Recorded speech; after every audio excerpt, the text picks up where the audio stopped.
Well, good afternoon, and thank you to Dean Singleton and the board of the Associated Press for inviting me here today. It is a pleasure to speak to all of you and to have a microphone that I can see. Feel free to transmit any of this to Vladimir if you see him.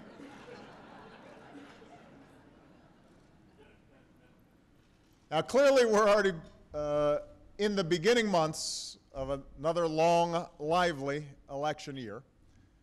There will be gaffes and minor controversies.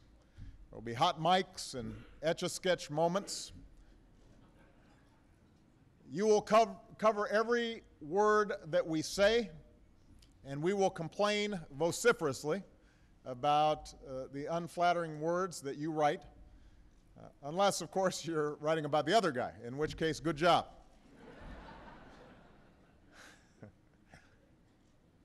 But there are also big, fundamental issues at stake right now. Issues that deserve serious debate among every candidate and serious coverage among every reporter. Whoever he may be, the next president will inherit an economy that is recovering, but not yet recovered, from the worst economic calamity since the Great Depression. Too many Americans will still be looking for a job that pays enough to cover their bills or their mortgage. Too many citizens will still lack the sort of financial security that started slipping away years before this recession hit. A debt that has grown over the last decade, primarily as a result of 2 wars, 2 massive tax cuts, and an unprecedented financial crisis, will have to be paid down. And in the face of all these challenges, we're going to have to answer a central question as a nation. What, if anything, can we do to restore a sense of security for people who are willing to work hard and act responsibly in this country? Can we succeed as a country where a shrinking number of people do exceedingly well while a growing number struggle to get by? Or are we better off when everyone gets a fair shot and everyone does their fair share and everyone plays by the same rules? This is not just another run-of-the-mill political debate. I've said it's the defining issue of our time, and I believe it. It's why I ran in 2008. It's what my presidency has been about.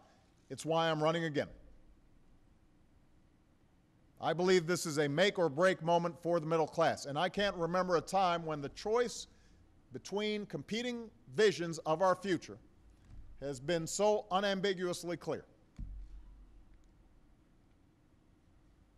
Now, keep in mind, I have never been somebody who believes that government can or should try to solve every problem.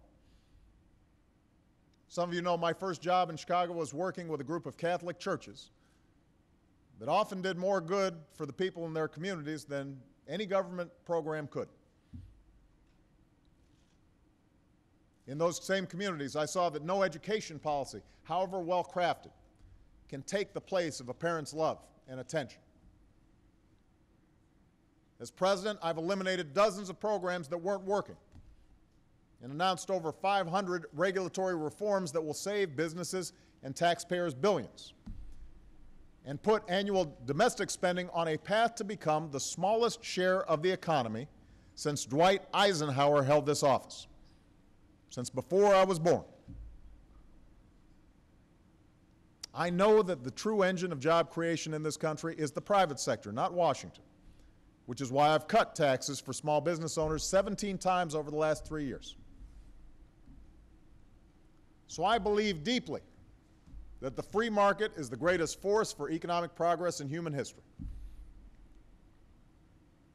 My mother and the grandparents who raised me instilled the values of self-reliance and personal responsibility that remain the cornerstone of the American idea. But I also share the belief of our first Republican president, Abraham Lincoln, a belief that through government we should do together what we cannot do as well for ourselves. That belief is the reason this country has been able to build a strong military to keep us safe, and public schools to educate our children. That belief is why we've been able to lay down railroads and highways to facilitate travel and commerce. That belief is why we've been able to support the work of scientists and researchers whose discoveries have saved lives and unleashed repeated technological revolutions and led to countless new jobs and entire industries. That belief is also why we've sought to ensure that every citizen can count on some basic measure of security. We do this because we recognize that no matter how responsibly we live our lives, any one of us, at any moment, might face hard times, might face bad luck, might face a crippling illness or a layoff. And so we contribute to programs like Medicare and Social Security, which guarantee health care and a source of income after a lifetime of hard work. We provide unemployment insurance, which protects us against unexpected job loss and facilitates the labor mobility that makes our economy so dynamic. We provide for Medicaid, which makes sure that millions of seniors in nursing homes and children with disabilities are getting the care that they need. For generations, nearly all of these investments, from transportation to education to retirement programs, have been supported by people in both parties. As much as we might associate the GI Bill with Franklin Roosevelt or Medicare with Lyndon Johnson, it was a Republican, Lincoln, who launched the Transcontinental Railroad, the National Academy of Sciences, land-grant colleges. It was Eisenhower who launched the interstate highway system and new investment in scientific research. It was Richard Nixon who created the Environmental Protection Agency. Ronald Reagan who worked with Democrats to save Social Security. It was George W. Bush who added prescription drug coverage to Medicare. What leaders in both parties have traditionally understood is that these investments aren't part of some scheme to redistribute wealth from one group to another. They are expressions of the fact that we are one nation. These investments benefit us all. They contribute to genuine, durable economic growth. Show me a business leader who wouldn't profit if more Americans could afford to get the skills and education that today's jobs require. Ask any company where they'd rather locate and hire workers, a country with crumbling roads and bridges, or one that's committed to high-speed internet and high-speed railroads and high-tech research and development. It doesn't make us weaker when we guarantee basic security for the elderly or the sick or those who are actively looking for work. What makes us weaker is when fewer and fewer people can afford to buy the goods and services our businesses sell, or when entrepreneurs don't have the financial security to take a chance and start a new business. What drags down our entire economy is when there's an ever-widening chasm between the ultra-rich and everybody else. In this country, broad-based prosperity has never trickled down from the success of a wealthy few. It has always come from the success of a strong and growing middle class. That's how a generation who went to college on the GI Bill, including my grandfather, helped build the most prosperous economy the world has ever known. That's why a CEO like Henry Ford made it his mission to pay his workers enough so they could buy the cars that they made. That's why research has shown that countries with less inequality tend to have stronger and steadier economic growth over the long run.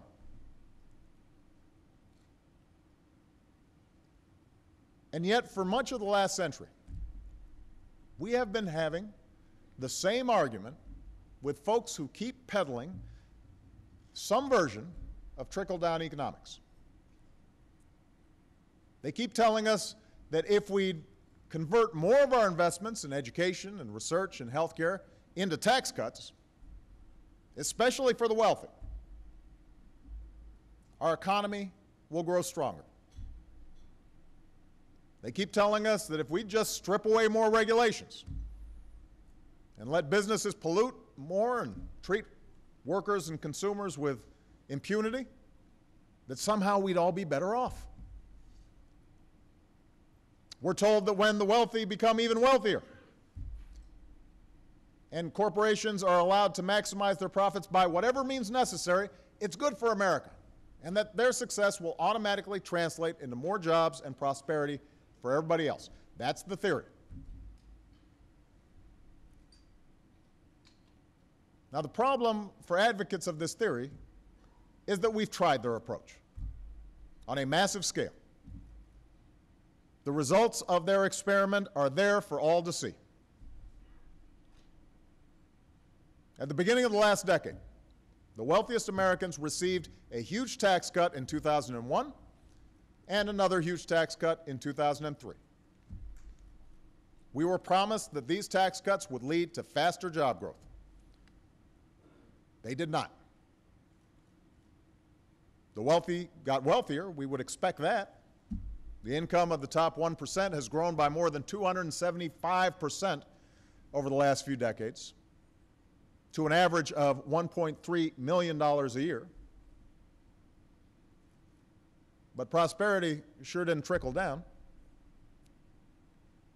Instead, during the last decade, we had the slowest job growth in half a century. And the typical American family actually saw their incomes fall by about 6%, even as the economy was growing.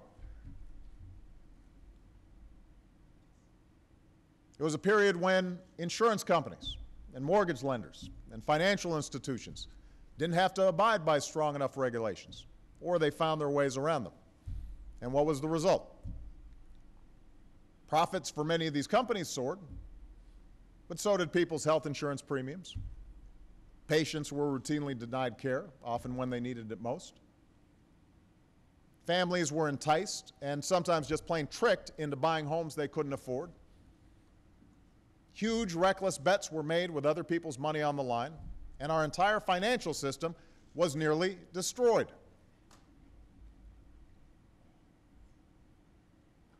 So we've tried this theory out. And you would think that after the results of this experiment in trickle-down economics, after the results were made painfully clear, that the proponents of this theory might show some humility, might moderate their views a bit. You would think they'd say, you know what, maybe some rules and regulations are necessary to protect the economy and prevent people from being taken advantage of by insurance companies or credit card companies or mortgage lenders.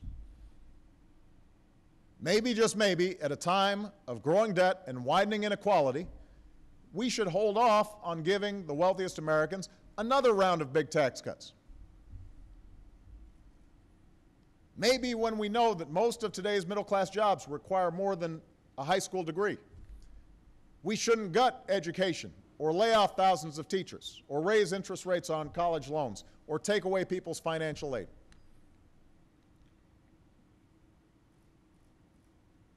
But that's exactly the opposite of what they've done. Instead of moderating their views even slightly, the Republicans running Congress right now have doubled down and proposed a budget so far to the right, it makes the contract with America look like the New Deal.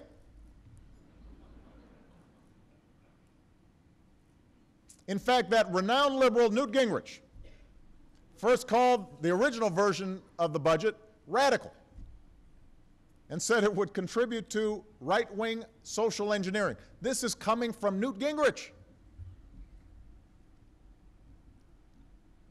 And yet this isn't a budget supported by some small rump group in the Republican Party. This is now the party's governing platform. This is what they're running on. One of my potential opponents, Governor Romney, has said that he hoped a similar version of this plan from last year would be introduced as a bill on day one of his presidency. He said that he's very supportive of this new budget. And he even called it marvelous, which is a word you don't often hear when it comes to describing a budget.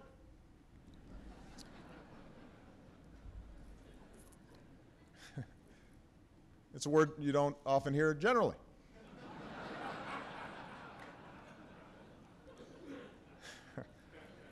So, here's what this marvelous budget does.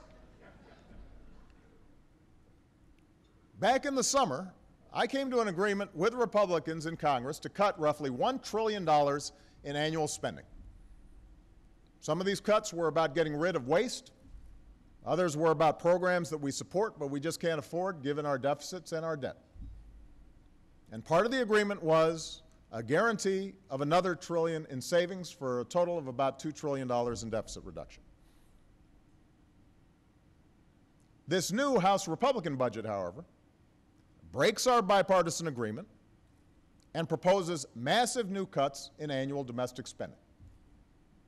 Exactly the area where we've already cut the most.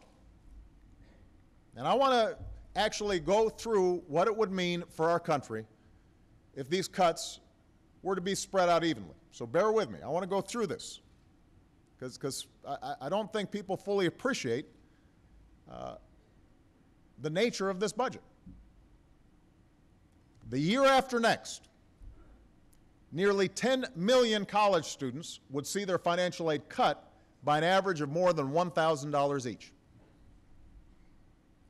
There would be 1,600 fewer medical grants, research grants for things like Alzheimer's and cancer and AIDS. There would be 4,000 fewer scientific research grants, eliminating support for 48,000 researchers, students, and teachers. Investments in clean energy technologies that are helping us reduce our dependence on foreign oil would be cut by nearly a fifth. If this budget becomes law and the cuts were applied evenly, starting in 2014, over 200,000 children would lose their chance to get an early education in the Head Start program. 2 million mothers and young children would be cut from a program that gives them access to healthy food. There would be 4,500 fewer federal grants at the Department of Justice and the FBI to combat violent crime, financial crime, and help secure our borders. Hundreds of national parks would be forced to close for part or all of the year. We wouldn't have the capacity to enforce the laws that protect the air we breathe, the water we drink, or the food that we eat. Cuts to the FAA would likely result in more flight cancellations, delays, and the complete elimination of air traffic control services in parts of the country. Over time, our weather forecasts would become less accurate because we wouldn't be able to afford to launch new satellites.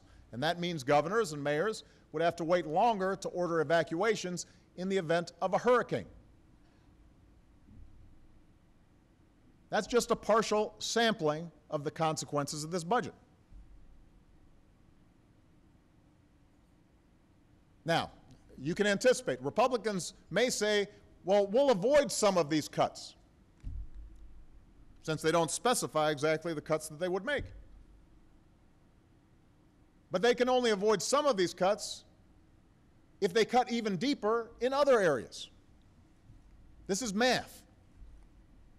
If they want to make smaller cuts to medical research, that means they've got to cut even deeper in funding for things like teaching and law enforcement. The converse is true as well. If they want to protect early childhood education, it'll mean further reducing things like financial aid for young people trying to afford college. Perhaps they will never tell us where the knife will fall. But you can be sure that with cuts this deep, there is no secret plan or formula that will be able to protect the investments we need to help our economy grow. This is not conjecture. I am not exaggerating. These are facts. And these are just the cuts that would happen the year after next. If this budget became law by the middle of the century, funding for the kinds of things I just mentioned would have to be cut by about 95%. Let me repeat that. Those categories I just mentioned, we would have to cut by 95%. As a practical matter, the federal budget would basically amount to whatever's left of entitlements, defense spending, and interest on the national debt, period. Money for these investments that have traditionally been supported on a bipartisan basis would be practically eliminated. And the same is true for other priorities like transportation and homeland security and veterans programs for the men and women who have risked their lives for this country. This is not an exaggeration. Check it out yourself.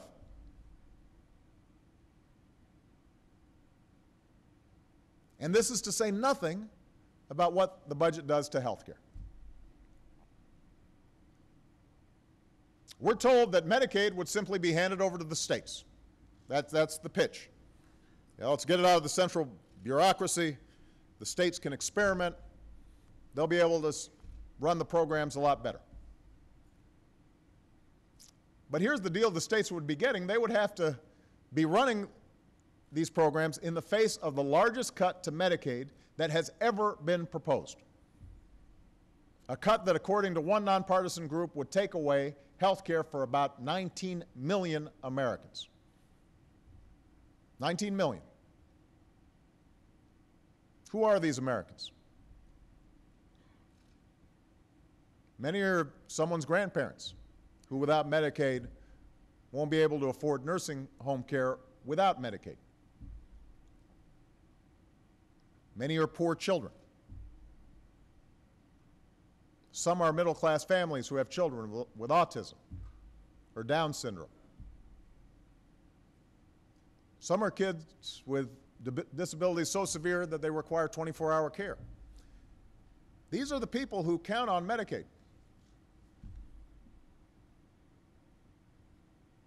And then there's Medicare. Because health care costs keep rising and the baby boom generation is retiring, Medicare, we all know, is one of the biggest drivers of our long-term deficit. That's a challenge we have to meet by bringing down the costs of health care overall so that seniors and taxpayers can share in the savings. But here's the solution proposed by the Republicans in Washington and embraced by most of their candidates for president. Instead of being enrolled in Medicare when they turn 65, seniors who retire a decade from now would get a voucher that equals the cost of the second cheapest health care plan in their area. If Medicare is more expensive than that private plan, they'll have to pay more if they want to enroll in traditional Medicare. If health care costs rise faster than the amount of the voucher, as, by the way, they've been doing for decades, that's too bad. Seniors bear the risk. If the voucher isn't enough to buy a private plan with the specific doctors and care that you need, that's too bad. So most experts will tell you the way this voucher plan encourages savings is not through better care at cheaper cost. The way these private insurance companies save money is by designing and marketing plans to attract the youngest and healthiest seniors, cherry picking, leaving the older and sicker seniors in traditional Medicare, where they have access to a wide range of doctors and guaranteed care. But that, of course, makes the traditional Medicare program even more expensive and raise premiums even further. The net result is that our country will end up spending more on health care, and the only reason the government will save any money, it won't be on our books, is because we've shifted it to seniors. They'll bear more of the costs themselves. It's a bad idea, and it will ultimately end Medicare as we know it. Now, the proponents of this budget will tell us we have to make all these draconian cuts because our deficit is so large. This is an existential crisis. We have to think about future generations. so on and so on. And that argument might have a shred of credibility were it not for their proposal to also spend $4.6 trillion over the next decade on lower tax rates. We're told that these tax cuts will supposedly be paid for by closing loopholes and eliminating wasteful deductions. But the Republicans in Congress refuse to list a single tax loophole they are willing to close. Not one. And by the way, there is no way to get even close to $4.6 trillion in savings without dramatically reducing all kinds of tax breaks that go to middle-class families. Tax breaks for health care, tax breaks for retirement, tax breaks for home ownership. Meanwhile, these proposed tax breaks would come on top of more than $1 trillion in tax giveaways for people making more than $250,000 a year. That's an average of at least $150,000 for every millionaire in this country. $150,000.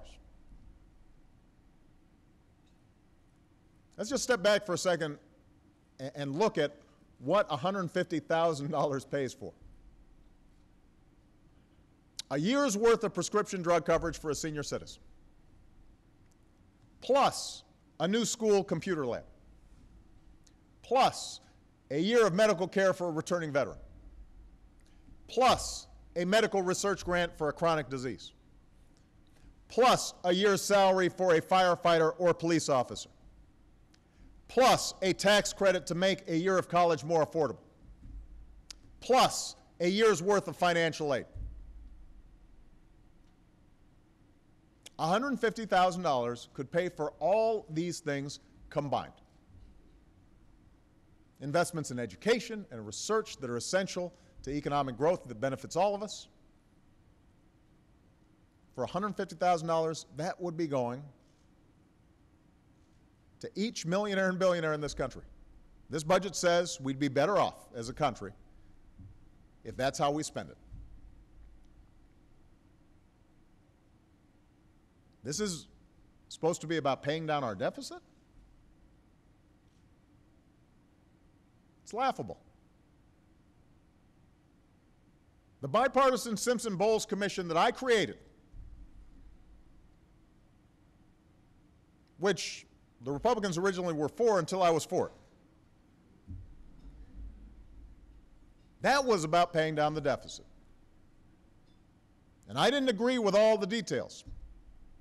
I proposed about $600 billion more in revenue and it proposed about $600 billion more in revenue and about $600 billion more in defense cuts than I proposed in my own budget. But Bowles-Simpson was a serious, honest, balanced effort between Democrats and Republicans to bring down the deficit. That's why, although it differs in some ways, my budget takes a similarly balanced approach. Cuts in discretionary spending, cuts in mandatory spending, increased revenue. This congressional Republican budget is something different altogether. It is a Trojan horse. Disguised as deficit reduction plans, it is really an attempt to impose a radical vision on our country. It is thinly veiled social Darwinism. It is antithetical to our entire history as a land of opportunity and upward mobility for everybody who's willing to work for it. A place where prosperity doesn't trickle down from the top, but grows outward from the heart of the middle class. And by gutting the very things we need to grow an economy that's built to last. Education and training, research and development, our infrastructure. It is a prescription for decline. And everybody here should understand that, because there's very few people here who haven't benefited at some point from those investments that were made in the 50s and the 60s and the 70s and the 80s.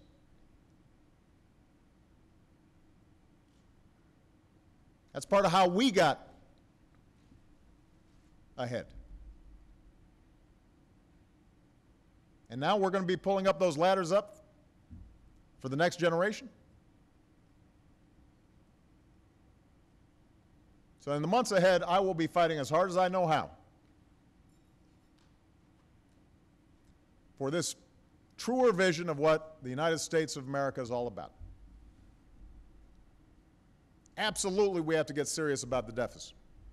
And that will require tough choices and sacrifice. And I've already shown myself willing to make these tough choices when I signed into law the biggest spending cut of any president in recent memory. In fact, if you adjust for the economy, the Congressional Budget Office says the overall spending next year will be lower than any year under Ronald Reagan. And I'm willing to make more of those difficult spending decisions in the months ahead. But I've said it before and I will say it again. There has to be some balance. All of us have to do our fair share. I've also put forward a detailed plan that would reform and strengthen Medicare and Medicaid. By the beginning of the next decade, it achieves the same amount of annual health savings as the plan proposed by the Simpson-Bowles Commission. And it does so by making changes that people in my party haven't always been comfortable with. But instead of saving money by shifting costs to seniors, like the Congressional Republican plan proposes, our approach would lower the cost of health care throughout the entire system. It goes after excessive subsidies to prescription drug companies. It gets more efficiency out of Medicaid without gutting the program. It asks the very wealthiest seniors to pay a little bit more. It changes the way we pay for health care, not by procedure or the number of days spent in a hospital, but with new incentives for doctors and hospitals to improve their results. And it slows the growth of Medicare costs by strengthening an independent commission, a commission not made up of bureaucrats from government or insurance companies, but doctors and nurses and medical experts and consumers who will look at all the evidence and recommend the best way to reduce unnecessary health care spending while protecting access to the care that the seniors need.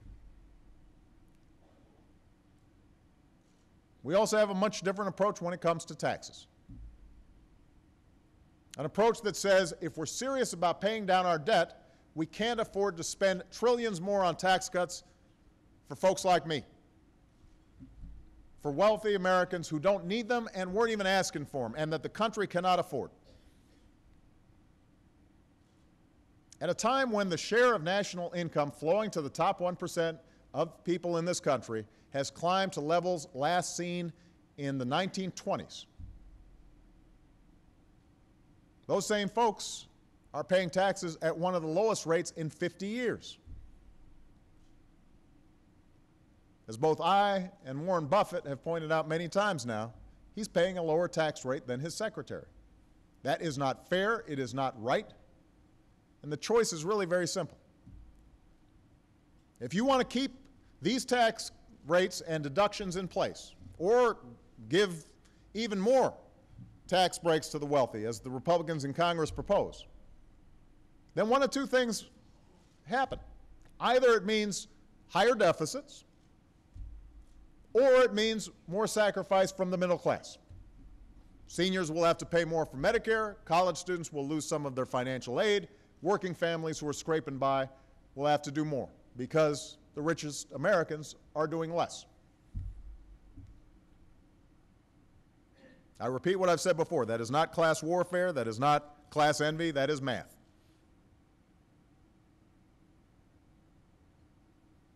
If that's the choice that members of Congress want to make, then we're going to make sure every American knows about it. In a few weeks, there will be a vote on what we've called the Buffett rule. Simple concept. If you make more than $1 million a year, not that you have $1 million, if you make more than $1 million annually, then you should pay at least the same percentage of your income in taxes as middle-class families do. On the other hand, if you make under $250,000 a year, like 98% of American families do, then your taxes shouldn't go up. That's the proposal. Now, you'll hear some people point out that the Buffett rule alone won't raise enough revenue to solve our deficit problems. Maybe not, but it's definitely a step in the right direction. And I intend to keep fighting for this kind of balance and fairness until the other side starts listening, because I believe this is what the American people want. I believe this is the best way to pay for the investments we need to grow our economy and strengthen the middle class. And by the way, I believe it's the right thing to do. This larger debate that we will be having and that you will be covering in the coming year about the size and role of government, this debate has been with us since our founding days. And during moments of great challenge and change, like the ones that we're living through now, the debate gets sharper, it gets more vigorous. That's a good thing.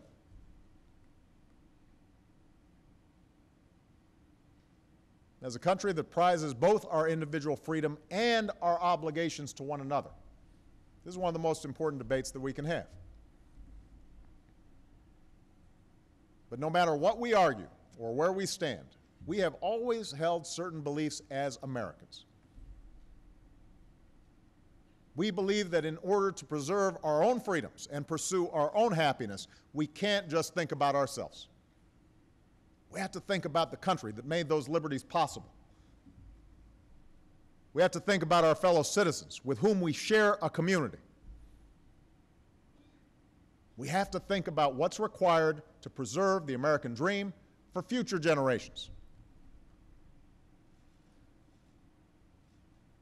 And this sense of responsibility to each other and our country, this isn't a partisan feeling.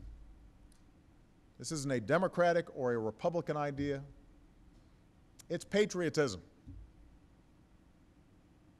And if we keep that in mind and uphold our obligations to one another and to this larger enterprise that is America, then I have no doubt that we will continue our long and prosperous journey as the greatest nation on earth. Thank you. God bless you. God bless the United States of America. Thank you. Thank you.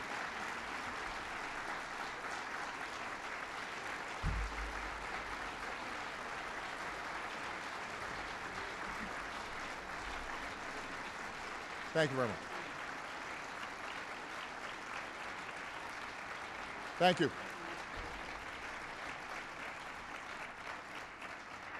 Thank you, Mr. President. We appreciate so much you being with us today.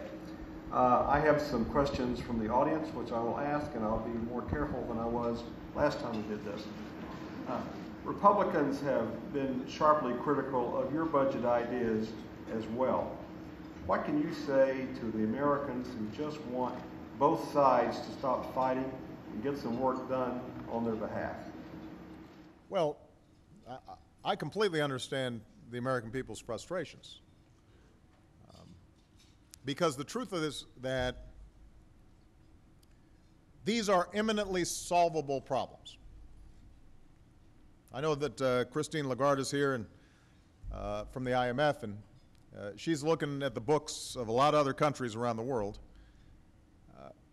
The kinds of challenges they face fiscally are so much more severe than anything that we confront if we make some sensible decisions. So the American people's impulses are absolutely right. These are solvable problems if people of good faith came together and were willing to compromise. The challenge we have right now is that we have on one side a party that will brook no compromise. And this is not just my assertion. We had presidential candidates who stood on a stage and were asked, would you accept a budget package, a deficit reduction plan that involved $10 of cuts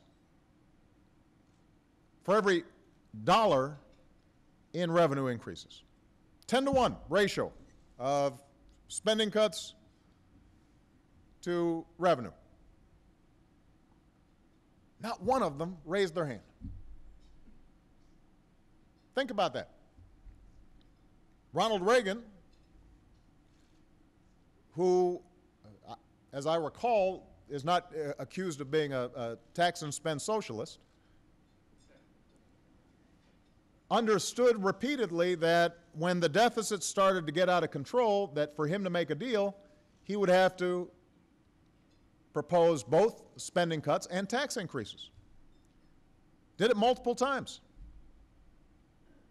He could not get through a Republican primary today. So let's look at Bull Simpson. Essentially, my differences were with Bull Simpson where I actually proposed less revenue and slightly lower defense spending cuts.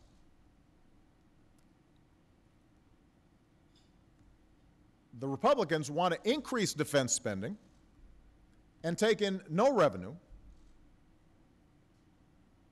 which makes it impossible to balance the deficit under the terms that Bull Simpson laid out, unless you essentially eliminate discretionary spending. You don't just cut discretionary spending. Everything we think of as being pretty important, from education to basic science and research to transportation spending to national parks to environmental protection, we'd essentially have to eliminate.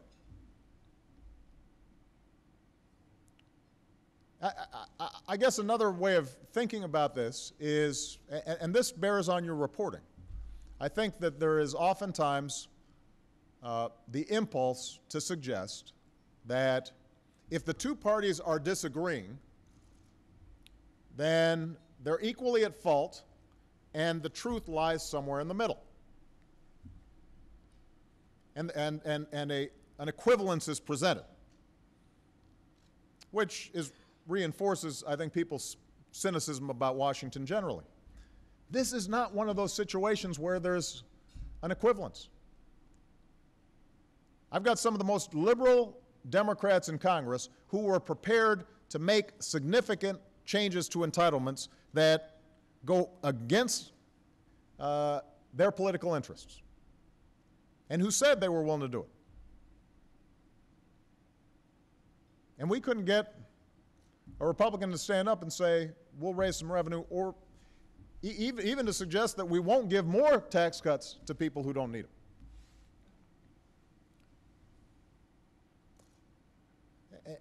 And so I think it's important to put the current debate in some historical context.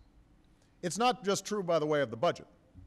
It's true of a lot of the debates that we're having out here. Cap and trade was originally proposed by conservatives and Republicans as a market-based solution to solving environmental problems. The first president to talk about cap and trade was George H.W. Bush. Now, you've got the other party essentially saying we shouldn't even be thinking about environmental protection. Let's gut the EPA. Healthcare, which is in the news right now. There is a reason why there's a little bit of confusion in the Republican primary about healthcare and the individual mandate, since it originated as a conservative idea to preserve the private marketplace in healthcare while still assuring that everybody got coverage, in contrast to a single-payer plan. Now suddenly this is some socialist overreach. So as all of you are doing your reporting, I think it's important to remember that the positions I'm taking now on the budget and a host of other issues, if we had been having this discussion 20 years ago, or even 15 years ago, would have been considered squarely centrist positions.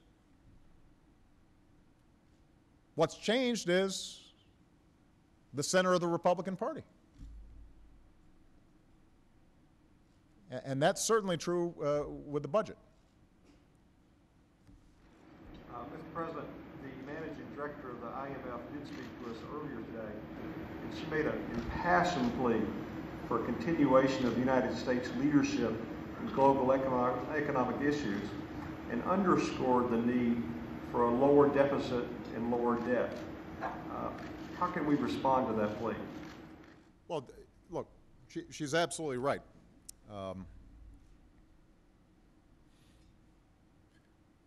It's interesting when I travel around the world at these international fora, and I've said this before, the degree to which America is still the one indispensable nation, the degree to which, even as other countries are rising and their economies are expanding, we are still looked to for leadership, for agenda setting. Not just because of our size, not just because of our military power, but because there is a sense that, unlike most superpowers in the past, we try to set out a set of universal rules, a set of principles by which everybody can benefit. And that's true on the economic front as well. We continue to be the world's largest market, an important engine for economic growth. We can't return to a time when, by simply borrowing and consuming, we end up driving global economic growth. I said this a few months after I was elected at the first G20 summit. I said the days when Americans using their credit cards and home equity loans finance the rest of the world's growth by taking in imports from every place else, those days are over. On the other hand, we continue to be a extraordinarily important market and foundation for global economic growth. We do have to take care of our deficits. I think Christine has spoken before, and I think most economists would argue as well, that the challenge when it comes to our deficits is not short-term discretionary spending, which is manageable. As I said before, and I want to repeat, as a percentage of our GDP, our discretionary spending, all the things that the Republicans are proposing cutting, is actually lower than it's been since Dwight Eisenhower. There has not been some massive expansion of social programs, programs that help the poor, environmental programs, education programs. That's not our problem. Our problem is that our revenue has dropped down to between 15 and 16%, far lower than it has been historically, certainly far lower than it was under Ronald Reagan. At the same time as our health care costs have surged, and our demographics mean that there's more and more pressure being placed on financing our Medicare, Medicaid, and Social Security programs. So at a time when the recovery is still gaining steam and unemployment is still very high, the solution should be pretty apparent. And that is, even as we continue to make investments in growth today, for example, putting some of our construction workers back to work, rebuilding schools and roads and bridges, or helping states to rehire teachers at a time when schools are having a huge difficulty retaining quality teachers in the classroom, all of which would benefit our economy. We focus on a long-term plan to stabilize our revenues at a responsible level and to deal with our health care programs in a responsible way. And that's exactly what I'm proposing. I mean, what we've proposed is, let's go back for folks who are making more than $250,000 a year to levels that were in place during the Clinton era, when wealthy people were doing just fine and the economy was growing a lot stronger than it did after they were cut. And let's take on Medicare and Medicaid in a serious way, which is not just a matter of taking those costs off the books, off the federal books, and pushing them on to individual seniors, but let's actually reduce health care costs, because we spend more on health care with not as good outcomes as any other advanced developed nation on earth. And that would seem to be a sensible proposal. The problem right now is not the technical means to solve it. The problem is our politics. And that's part of what this election and what this debate will need to be about, is are we as a country willing to get back to common sense, balanced, fair solutions that encourage our long-term economic growth and stabilize our budget, and it can be done. One last point I want to make, Dean, that I think is important, because it goes to the growth issue. If state and local government hiring were basically on par to what our current recovery, on par to past recoveries, the unemployment rate would probably be about a point lower than it is right now. If the construction industry were going through what we normally go through, that would be another point lower. The challenge we have right now, part of the challenge we have in terms of growth, has to do with the very specific issues of huge cuts in state and local government, and the housing market still recovering from this massive bubble. And that are those two things are huge headwinds in terms of growth. I say this because if we, for example, put some of those construction workers back to work, or we put some of those teachers back in the classroom, that could actually help create the kind of virtuous cycle that would bring in more revenues just because of economic growth, would benefit the private sector in significant ways, and that could help contribute to deficit reduction in the short term, even as we still have to do these important changes to our health care programs over the long term. Mr. President, you said yesterday that it would be unprecedented for a Supreme Court to overturn laws passed by an elected Congress. If that is exactly what the court's done during its entire existence, if the court were to overturn individual mandate, what would you do or propose to do for the 30 million people who wouldn't have health care after that ruling? Well, first of all, let me be very specific. We have not seen a court overturn a law that was passed by Congress on an economic issue like health care that I think most people would clearly consider commerce. A law like that has not been overturned at least since Lochner, right? So we're going back to the 30s, pre-New Deal.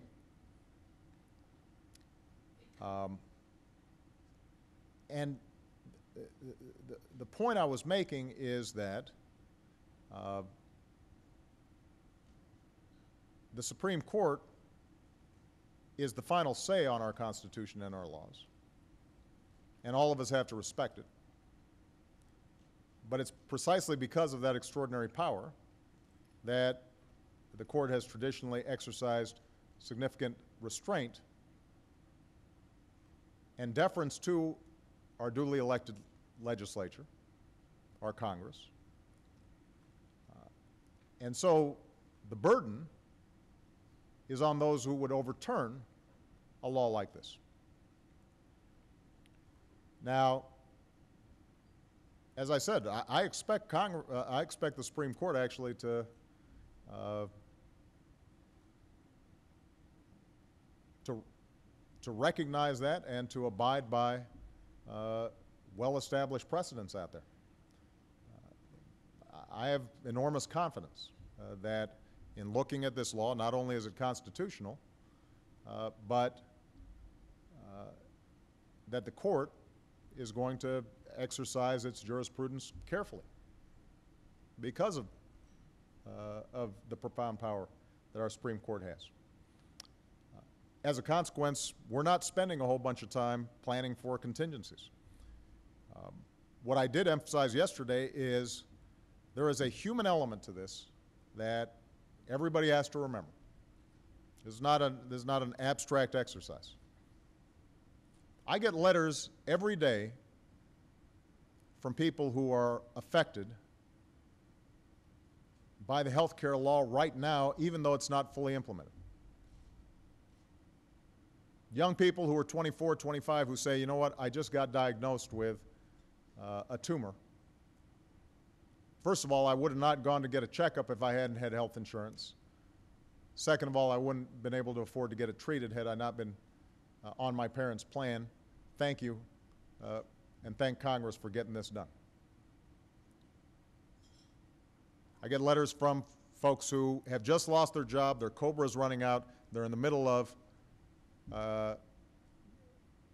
treatment for colon cancer or breast cancer, and they're worried when their COBRA runs out, if they're still sick, what are they going to be able to do, because they're not going to be able to get health insurance.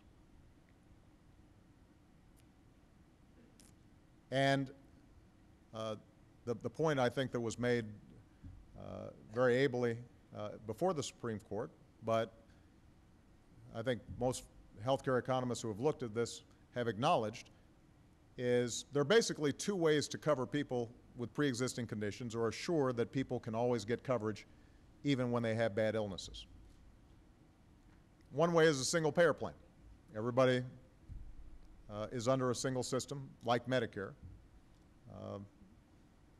The other way is to set up a system in which you don't have people who are healthy but don't bother to get health insurance, and then we all have to pay for them in the emergency room.